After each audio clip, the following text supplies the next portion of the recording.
Good morning, America. Happy Sunday to you. It is gloomy and cold, and fall has settled in here in Massachusetts. The leaves are changing and falling. I hate raking leaves. Specifically, I hate raking the acorns in my backyard. I would shovel the driveway 10 times before I needed to rake the backyard once. It's exhausting. And I think the thing about it is like if you do it now, in a day, it's covered again. So it's just, you can't beat back nature. And they don't fully come down. And this is around here, Caitlin, a little tip. Is this your first fall? Did you buy the house? When did you buy the house? No, this is our second fall. Okay. We bought the house in fall 2022. Okay, so the leaves don't fully come down until the week after Thanksgiving. That's when they're all down, and you can actually do one more rake and be done. And there'll be some stragglers, and then you're done with raking. But yeah, it's gloomy outside. It sucks. It's a good clam chowder, read a book kind of day. And the presidential election is 3 weeks away. 3 weeks away. And I don't want to say I don't care, because I care. I can't remember being this unenthusiastic about a presidential election in a long time. I agree. Yeah, but I don't know. I don't have, like, the thing is like, it's weird, right? Like, it's like a combination of political fatigue, but also just wanting it to be over. No, the fatigue, that's a great word. That's a great word. But you know who's not fatigued? Caitlin. Who? These gentlemen. Oh, God. I'm a man. I'm a man. I'm a man, man. And I'm man enough. I'm man enough to enjoy a barrel-proof bourbon. Neat. Man enough to cook my steak rare. Man enough to deadlift 500, then braid the out of my daughter's hair. You think I'm afraid to rebuild a carburetor? I eat carburetors for breakfast. I ain't afraid of bears. That's what bear hugs are for. I'll tell you another thing I sure as shit am not afraid of. Women. I'm not afraid of women. I'm not afraid of women. They want to control their bodies? I say go for it. They want to use IVF to start a family? I'm not afraid of families. They want to be childless cat ladies? Have all the cats you want. Woman wants to be president? Well, I hope she has the guts to look me right in the eye and accept my full-throated endorsement. Because I'm man enough to support women. Man enough to know what kind of donuts I like. Man enough to admit I'm lost, even when I refuse to ask for directions. Man enough to not ban young women from reading Little Women. Or one of those pants books that the sisters like. I'm man enough to raw dog a flight. It sucked. Not worth it. I'm man enough to be emotional in front of my wife. In front of my kids. In front of my horse. I'm man enough to tell you that I cry at Love Actually. Good Will Hunting. West Side Story. That and Predator. And I'm sick of so-called men domineering, belittling, and controlling women just so they can feel more powerful. That's not how my mama raised me. I love women. I love women who support their families. Women who decide not to have families. Women who take charge. And I'm man enough to help them win.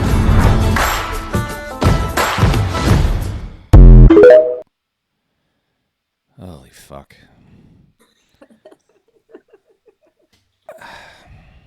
I'm man enough to not ban young women. I'm man enough to rebuild a carburetor. Oh my God, dude. These guys. This campaign by And it's not an official campaign ad, guys, but it is for Kamala. Let's be for real. Is it? I thought it was. No, who's it paid? I think it's like a PAC ad. Oh. Well, the people who make these ads are so out of touch with American men that they thought the individuals they hired for that ad represent American men. Now, one, I'm not going to speculate. Well, no, I'm going to speculate on the actual masculinity of some of these men. Just the tone of voice, for sure. But also just the writing of it. The writing. Men don't want to control women, guys. That's not what it's about. Okay, and men aren't afraid of women being in power or voting for them. That's not what it's about. See, again, it's like they don't even get why men aren't supporting Kamala Harris. They're not supporting Kamala Harris because of Kamala Harris, because of who Kamala Harris is. Condoleezza Rice is fantastic, and I think she wants to be in charge of the NFL. So I think she wants to be the NFL commissioner, which she'd be fantastic at. But she'd also make an amazing president. So it's not that. It's her. As you were told by Sex in the City, it's not me, it's you. We're going to flip that a little bit. Oh, my God. This ad, I would suspect, was written by women. Oh, it was written by a dude, but you should have seen this dude's haircut. Yeah. Well, then there you go. I mean, look, Jeff, like the reason why men are not supporting Kamala Harris is because she and her campaign and the Democrats do not represent men of the now. They represent a caricature that they were trying to kind of build over the course of several years, right? Like, men can cry, men can do this. We're not saying that men can't be emotional. Like, the thing is like, we want to promote a positive masculinity. We want men to be in their proper roles. Mm-hmm. I think that a lot of liberalism promotes masculinity in a very toxic way. Like, let's take Kamala's own husband. And the allegations against him. And so, he is being promoted as this pinnacle, the second gentleman, pinnacle of masculinity, supports his wife, all this other stuff. And then we come to find out that he cheated on his ex-wife with a nanny and she had to have an abortion, which we don't know for sure whether or not he forced her into. And then it came out that he potentially, this is speculative because it was in the Daily Mail, he slapped an ex-girlfriend in the face for talking to a man. And that's not positive masculinity. That is not the type of man that you ever want to be. And so the Democrats just don't, and what they'll say it's wrong, right? They'll say the action is wrong. But then you see Doug Emhoff doing all these interviews and being pushed forward still, and they like brush it under the rug. It's the Bill Clinton treatment, which they do and have done pretty well over time. Not saying that Donald Trump is any better, but the thing is that Donald Trump owns it in a lot of ways. And yeah, he is the devil, I know, but when I come and look at men on the liberal side, all I've been in the last few years is yelled at by these men because of my own political views. And that is not a normal way to even just live your life. So I think we can all agree, and I mean all of us, even like Trump supporters, is that the knock on, I think there is a visceral reaction. Women of a certain age, call it boomer women, even from young to old, have, again, I would guess that if you measure the liberal boomer women certainly, but like their hatred of the man goes beyond what normal people like you and I would disagree with Trump about, because the way he's treated women over his life, the tabloid. I think those boomer women grew up in a time like, my mom's a boomer, right? And so I think that they grew up in a time of very rapid social liberalism. And at that time, that was like the hardcore feminist movement. And so, yeah, a lot of them actually do hate men. Like, we can be straightforward. Well, they certainly hate a certain type of man. Yeah. They said, which is, I mean, if we're gonna be honest about Donald Trump, this is why I think you and I are in agreement. We're holding our nose and voting for him because he's better than Kamala, and that's what most of the country looks like. You know, we'll get into that at the end of the show, but it looks like most of the country feels the same way. But he has been sexist, you know, rich kid, spoiled, got what he wanted. He reminds women of that boss that they had that just, you know, wasn't too competent but got away with it. The jokes, the looks, the leering, all that shit. And can I say there's a this justification there. There's a justification there for their resentment. Can I say this one thing though? Every single time I've ever encountered a man in the workplace that has been incompetent but kind of arrogant about it, they've always been a Democrat. Interesting. Well, for a long time, Trump was. The strong women who have been good bosses to me, the strong women who have been good bosses have always been a Republican. The women that I have had as managers that have been catty and not so great, political liberals. Not kidding. Yeah. I've noticed this over time. The best boss, I'll say this, the best bosses I've had in the past over my entire career, the best bosses I've had were women. 2 women, in fact. Actually, I think of another one, 3. And some of the shittiest ones I've had have been dudes.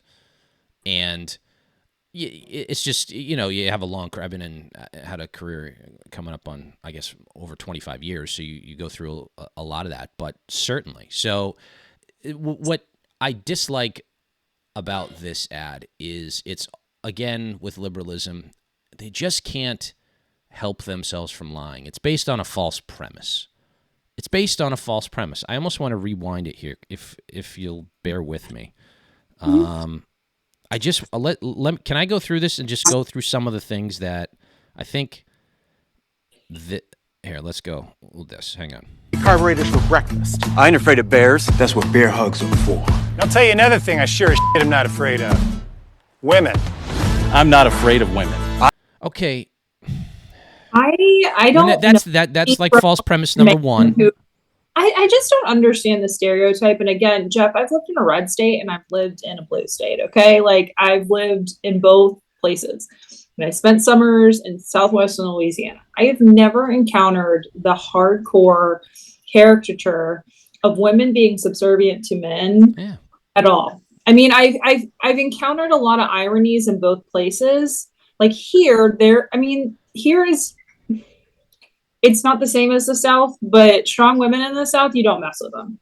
Yeah. Like you just don't. Anywhere though, because it's that because on the whole, I think, and I would even argue, maybe in some very backwoods, backwater areas of the country or even of the world, it is there are a lot of matriarchies out there, a lot, but this pisses me off because it's like I'm not afraid of women.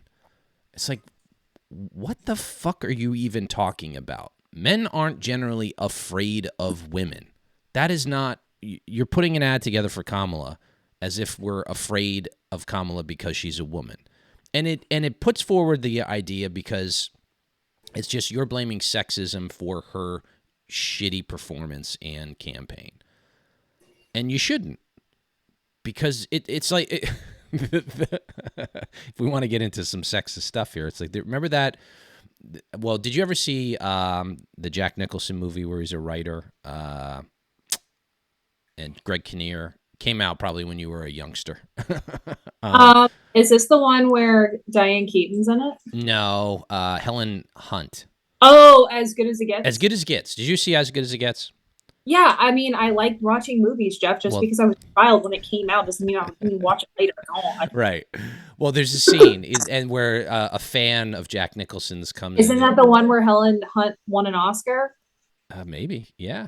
But or one of them did. One of them did. It was a good movie, but the fan asks him, how do you write women so well? And he just goes, I think, what would a man do? And I take away reason and accountability. And it's just like, it's one of the funniest scenes in movies. But that's the thing. Like, but accountability, that this ad does not take accountability. It says, you're not voting for Kamala because you're afraid of women. No, we're not voting for Kamala because she's Kamala. Because she has terrible policies. She is completely incompetent. She's showing this. She can't learn basic policy in order to put it forward in a cohesive manner. Well, okay. So let's break that down, right? Like, men tend to gravitate towards Republican. Like, there is starting to like form this gender gap, right, within politics, and it's becoming polarized by gender, and we can address that. Men tend to gravitate towards the Republican Party because the Republican Party puts forth policies that, you know, protect traditional values, protect values of our country, like, I don't know, national security, immigration, tough on crime, tough on crime, reasonable fiscal policy, deregulation for businesses, all this other stuff. The Democratic Party is seen as more feminine because promotes quote unquote compassion, all this. It doesn't, right? So you've seen over the course of this campaign that Kamala has like backflipped on a lot of her positions in order to support almost the conservative position. Have you noticed that? Yeah, because her positions, somebody told her all the shit that she did in 2020 was nonsense.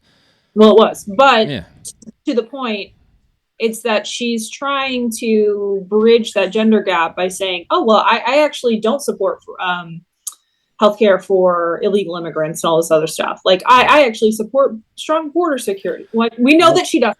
Well, like, that's not the point. There was an ad to cross this line, and I don't think that's working. And it's not working because first, she doesn't really articulate arguments very well in interviews. Like, she's very well known to just bomb them. But even during the debate, they bring up the tariffs that Trump put on China. Who kept the tariffs? Like, there's Kamala trying to preach on tariffs, and she was in the admin that kept the tariffs. And they got her tail during that debate pretty hard on that. So I think that the gender gap within politics is going to stick around for a long time. I don't see the Democrats ever returning to this masculinity of the 90s. They can't. The Marlboro men will never vote Democrat again. Sorry, guys. Because they don't represent a positive masculinity.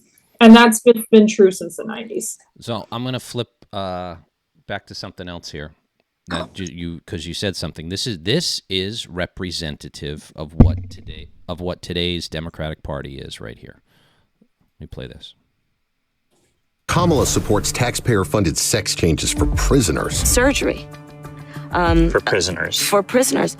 Every transgender inmate in the prison system would have access.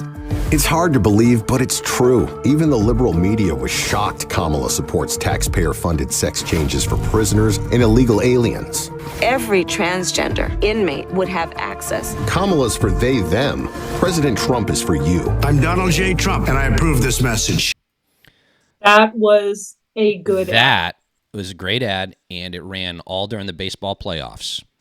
That Guess Who's Watching. Men. And do people really think for 1 second that policy, like, just think about how bonkers that fucking policy is to put forward, to run on it, to say in front of a microphone, in front of an interviewer that you support that. That is how crazy her stances are on just a whole host of issues. And you're going to tell me I'm not voting for her because I'm afraid of women? get the fuck out of here. That is insane. So look, you could even be a liberal man who is just, you're going to watch that ad and you're either going to go, oh, fuck it, I'm voting for Trump, or you're just going to like, I'm staying home. Well, I mean, if any self-respecting man watches that ad, goes, oh geez, they don't watch the Kamala ad and go, yes, I'm a white dude for Harris. They watch the Trump ad and go, ugh. Jeff, do you know who went to black men in Philadelphia this week to go talk to them? Or Pennsylvania? I do, but I'd like you to say it anyway. Barack Obama. And I watched the video of him addressing a smaller group of black men and the larger group. And he himself, because, you know, you actually do see in the polling that black men are starting to, not in a big way, but in a smaller way, because I'm sorry, but like elections are won on these smaller ways. They're moving towards the center and center right. I don't think it's that small. No, you people can justify and say, oh, it's a 5% move or a 10% move, but 5 to 10% move. I think that's not 1 or 2%. That's a significant move. If you lost 10% of your salary, that would be a significant. It's move. A shift. Yeah. It's a big shift. So and Barack Obama wasn't exactly excited to make the argument for Kamala. Like you literally see the exasperation in his voice. Like he's not enthused. He's not excited. He's in a very arrogant way speaking down to them, but he's not fooling anybody with this. Like, but it's kind of conducive of what we're talking about. Barack Obama, for all of his faults, has gone on several interviews and spoken on the subject that, you know, black families need to have 2 parents and all this other stuff. And he's taken criticism for saying that, which I actually do respect. But at the same time, the Democratic Party is not providing support for that. And that's what these men crave so much. They want somebody to sit there and promote positive masculinity in such a good way, instead of sitting there and just shitting on them all the time. Well, and I think that's what liberal women do, and they don't understand how they sound when they do it. It's like nails on a chalkboard. Even I cringe and I do this when I hear it. There is, thanks to social media, certainly Twitter, X, definitely YouTube, where you call it the manosphere if you want. There's some toxic stuff in there, you know, there's some Andrew Tate idiocy, but there's a lot. Andrew Tate is not positive masculinity, guys. Right. Straightforwardly, that's all that needs to be said. Yeah, trying to make enough money so you buy a Bugatti. and you're a baller is not, that's lame, because you look like a cheese dick and a douchebag. And you also don't have clothes that fit you. Like, it's just weird. Yeah, but there are there are examples of positive masculinity that are, you can't find it in mainstream culture. If you turn on the television for the past 10 years at least, every guy is portrayed in every sitcom as the dopey husband who doesn't know, and the all-knowing wife fixes the problem, and the husband's an idiot, and oh boy, if you just listen to the woman, yuck, yuck, yuck, or unrealistic portrayals of men in movies. It's the Disney, the Disneyfication, the Kathleen Kennedy of Star Wars, and all these ruining of great cultural aspects for the purpose of essentially denigrating men. But you have people like Jordan Peterson, I'll say Joe Rogan, certainly intelligent men who are saying, and there's some other guys out there that are like, listen, man, it's tough for Tough to be a man, but get off your ass. Stop complaining about it. Fix yourself up. Stop playing video games and smoking weed and being useless. Be productive. Take on the hard challenge. Be there for your family. Raise your children. All of those aspects that all men need to hear. And lead your family. Now that doesn't mean control women. That's not what it's about. I think it's allowing women to do what they need to do. I'm a very independent woman. Like, bottom line, I am very independent. I was raised that way. Like, I just am. I am more likely, I can like literally clip hedges and mow the grass. And that's what I was expected to do when I was a kid. I went hunting, all this other stuff. I can probably do things that most men would be like, whoa, not so feminine, but I can do it. I'm independent. I appreciate men who, within their own masculinity, don't put me down for first my beliefs. Only liberal men have ever done that to me. Like, and it is hilariously sexist, and they don't even see what they're doing. They can't even comprehend what they're doing. And conservative men are just, they're impressed and then they moved on, and which is the normal reaction, right? Like, it's just, I think the gender gap in politics is going to get worse. I will say this. I don't foresee it coming down anytime soon. I think that gender polarization is going to keep happening.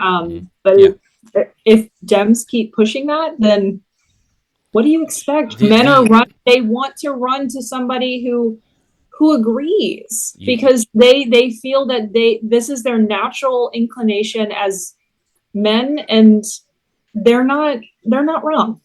Right. I think that's going to, you're right, that is going to continue. And it's going to continue because the people who are in charge of the Democratic Party think that, I'm going to continue with the ad because I want to get to some of the points and pause here, because think that this is the reality right here. I'm not afraid of women. They want to control their bodies? I say go for it. They want to use IVF to start a family? I'm not afraid of families. They want to be childless cat ladies? Have all the cats you want. Woman wants to be president? Well, I hope she has the guts to look. All right, so control their bodies, right? So they won't say abortion, which is what we're really talking about. It like, that's a controversial issue. Like, it's very black and white for most people, or they want to avoid it and they don't want to talk about abortion, aborting an unborn human child, baby. Okay, that's what you're doing. Controlling our bodies.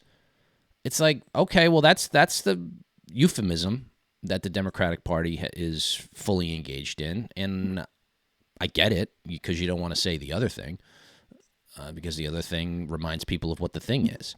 So all of this is reminding me of this Twitter meme that went around this week, where it was like, the original tweet was like, women have to have their period, childbirth, and then like all of this stuff. What do men have to deal with? And then Red Steve puts up women. Put up with women.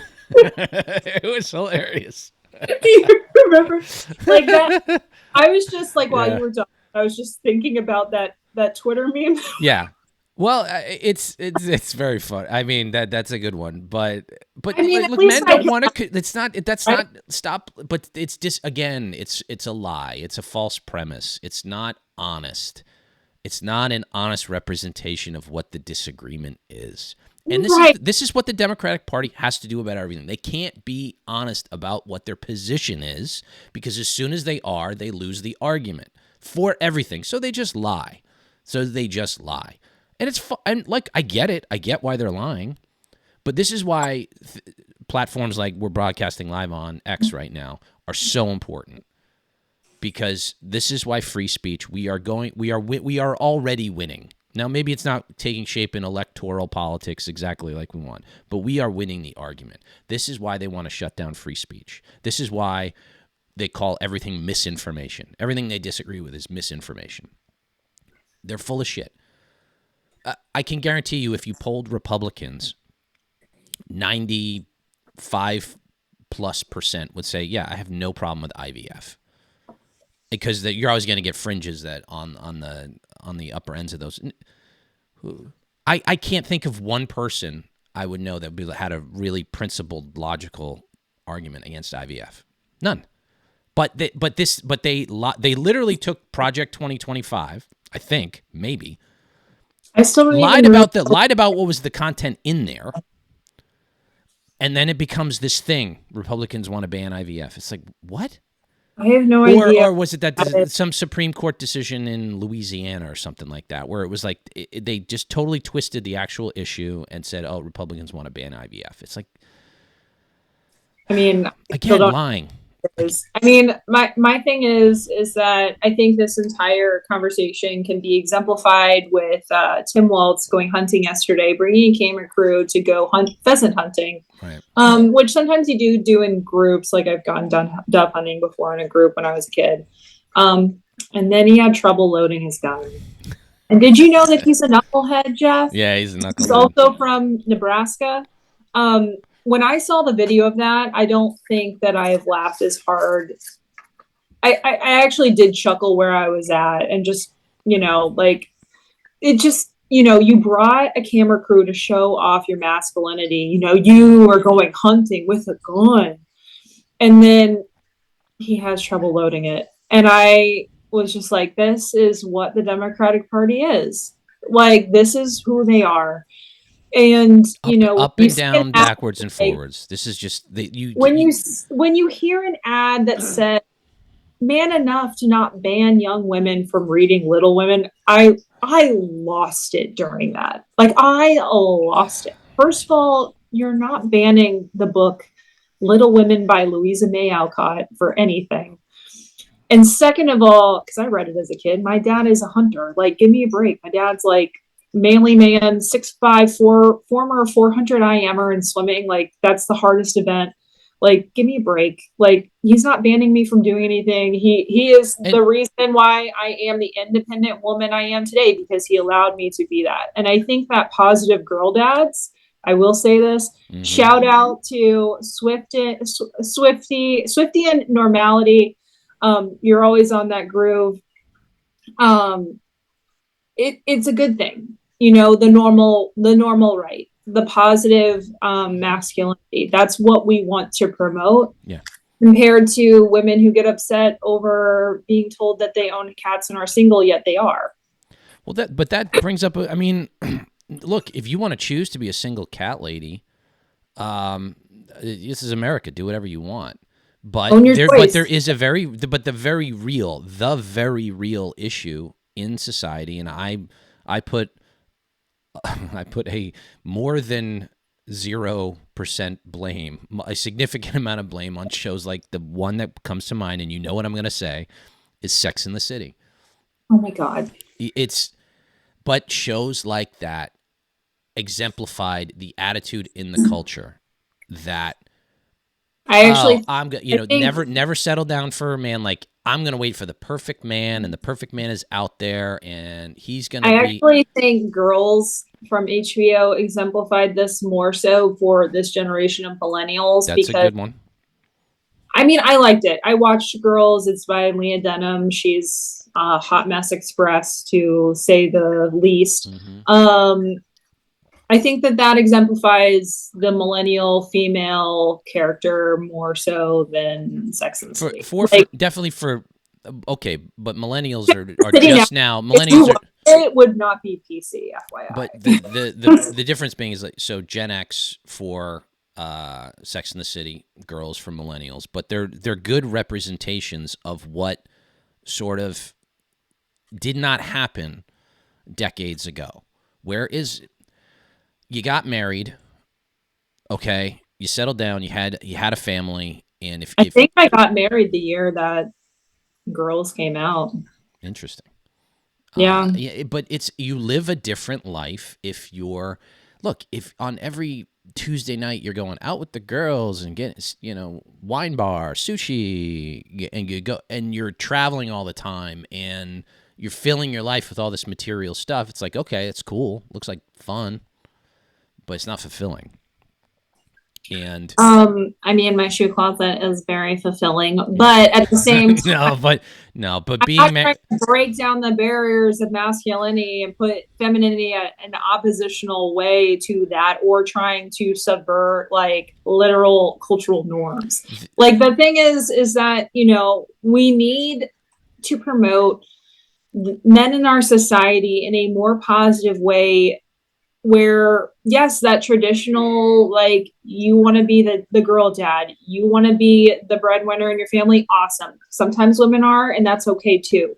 But at the same time, just be normal about these things. Like, it doesn't need to promote this deep hatred of either gender. Well, the hatred's going to come because the people who are in charge of that party hate men. Yeah, no, Kamala okay, so it's very clear. Yeah, it is not. This is not. During Amy Coney Barrett's confirmation, she was like ripping Catholicism and the Knights of Columbus, which is like this male organization that does volunteering with prominent former members such as JFK. Yeah. Like, she is bizarre in the way that she will promote something in order to pander to a slice of her electorate at the time. Right now, she is trying to pander to men in the national electorate by moving to the center on several issues in which she has sucked severely on in the past, because she's kind of a psycho on this. Like, she doesn't believe anything, and that's the ultimate problem. I think a lot of Republican men, or even men on the center, look at her and say, you don't believe anything. And no. Why would I vote for you versus the devil that I know? She's kind of, look, she married Doug Emhoff. She didn't have children of her own. She's kind of in the, leaning towards the cat lady category because of cultural push in the past few decades that told, I think incorrectly told people, I won't even say women because it told people, career, money, this is it, go for it, put all that aside, you got all the time, don't worry about it. And then what you have all of a sudden is a bunch of 40-something grown children, and there's plenty of guys out there that are like this that never settled down too, but I think it sort of hits worse for women. Weirdos, like, they're weirdos too. Like, the thing is that we can be honest about that. Those guys are weirdos too. Same with the women who never want to settle down. I mean, Kamala just grew up in this bubble of liberalism her entire life. She lived in freaking Canada, and like, I'm not saying that Canada doesn't have its own version of masculinity. I'm saying that Toronto is not the most masculine place, or Montreal, where she grew up. And so I just think that this political gender gap is just gonna get worse over time. And until Democrats can really wake up to it. I mean, even now, James Carville, when he gets on there, he sounds silly about it. Like, he honestly kind of looks a little feminine himself, because he's been in the Democratic Party so long, and he's been around, and he's only started talking about this now. He's in the right direction, but he can't see what has happened. Or I mean, who are you going to get up there to talk about positive masculinity? Andy Bashir? Like, who are you going to do? Well, I'll tell you one. Josh Pro is 5'2". Me standing next to him, I'm not going to even see him. Well, the funny thing is, there's a couple Democrats out there that do break through the nonsense, and I'll give it credit to Fetterman. I mean, Shapiro certainly on policy, maybe not on stature, but the mode that we have right now, where the lies in the ad that we played. And the idea, and then you go to the other extreme, where the Andrew Tate's thinking you got to buy a Bugatti to be a real man, and this or that. All of that is nonsense. Okay, because he has a Bugatti, but is not even like a well-fitting blazer. Jesus Christ. I mean, he wears more feminine blazers than I do. The point being for all of this is that the reality is the fulfillment you get as a man is getting married, sticking it through, having kids. If you're able to have kids, if people don't have kids, can't have kids, that's I get that, but overcoming the challenge, not just even career fulfillment. And I think you see this somewhat with like a person like Elon Musk. The guy's got billions. He doesn't need any more money. But he's doing things professionally, both with Tesla, SpaceX, and now Twitter. And the Twitter thing is interesting, X, because he's like, no, he's securing, and I mean that. I believe him when he says he's securing free speech for the next generation. And he understands he has the power, so his money and his power have brought him to a point where he's like, this is civilizational, and he wants to preserve that. Much like me talking to you on the show. And I think a lot of Wall Street people thought that way after 2020, right? Like after especially October 7th, what happened in Israel. Like not to get deep into that, but like really what happened in that is not only a like conflict of two cultures coming together, but it really was barbarism versus civilization in a lot of ways. It was East versus West. And so in the old sense of it, right? And so like, I think that when you look at the Republican Party and like Elon Musk and some of the futurism that is coming out of the Republican Party at the time, it's more positive than per se the Democrats who want to focus on, what is that word? I don't know. The techno, it's blanking out of my describe it. What do you mean? It's like a society run by technocrats. Okay. Like it's or oligarchs. Well, I don't know. But, I don't know what you're going for, but continue. I think it's the society run by technocrats, which I don't entirely agree with. That stuff's boring and it's not persuasive, and so I think that we're also going to see more of that. Yeah. All right. I think we've exhausted this topic, but there's there'll be more to discuss as we move on. I guess we'll wrap up. And because of this, the polling. What were the polls you told me before the show? What do we got? Let me pull it up. NBC News national poll, very normal margin of error. The last month one was Harris. This is post debate. Last month, Harris 49, Trump 44. Right now, 48, meaning Harris lost. Yeah. Some Trump gained. And that's momentum. Trump's ceiling is always 47, FYI. Yeah. That's the way I look at it. And then let's see what else. They're out of the NYT Hispanic Voters National Poll. Harris 54, Trump 36, Oliver, which is a libertarian, is 2, and Stein at 1. That is the worst. That would be the worst Hispanic voter turnout for Democrats since 1976. Yeah. We've had poll after poll after poll come out with Pennsylvania pretty even.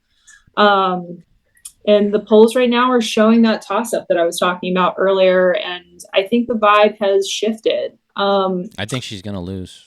What I'm seeing right now is kind of the Democrats are not really pushing this election towards the end. And it's kind of a shit show watching them. And as long as Trump keeps his mouth, the Republicans will probably do well going into the election. He should only debate if it's on Fox News. I don't think that he's going to, and Kamala, because she doesn't believe in democracy one damn bit, regardless of what she says, will never go on Fox News because she regardless of her rhetoric, she hates that part of the country. Yeah. So, yeah, she's going to do, the funny thing is she can do a town hall, probably do worse damage to her. Like, she's like, oh, I'll do the CNN town hall. It's like, you should decline that too. They should, because that'll actually do worse. Because then it's like, then it doesn't become about Haitians eating pets. Like that, Harris won the debate, last debate. Okay, big deal. Now, didn't do her any favors, but they got that soundbite out of Trump because of Laura Loomer.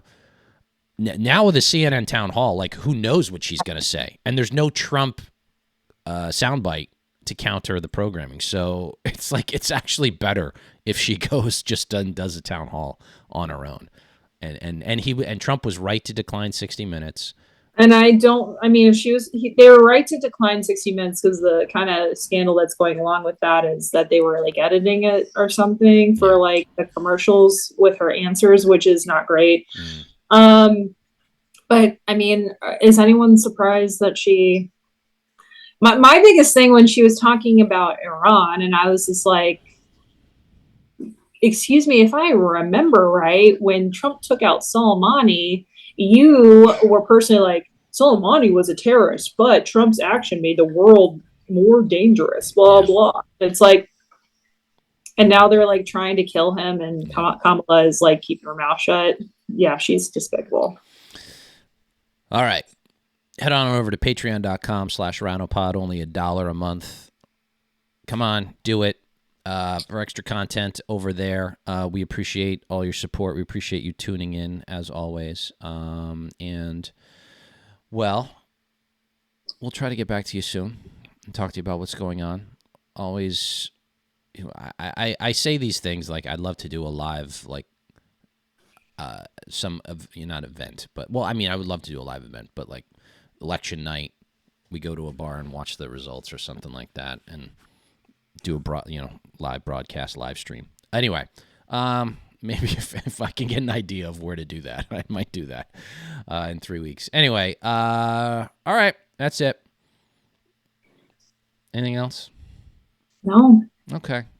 Make sure you go out and vote, guys. Go out and vote. You can early voting starts in probably 2 weeks, and I think your mail-in ballots are right now. Yeah. All righty. Have a good one. Enjoy your Sunday. And until next time, bye-bye. Bye.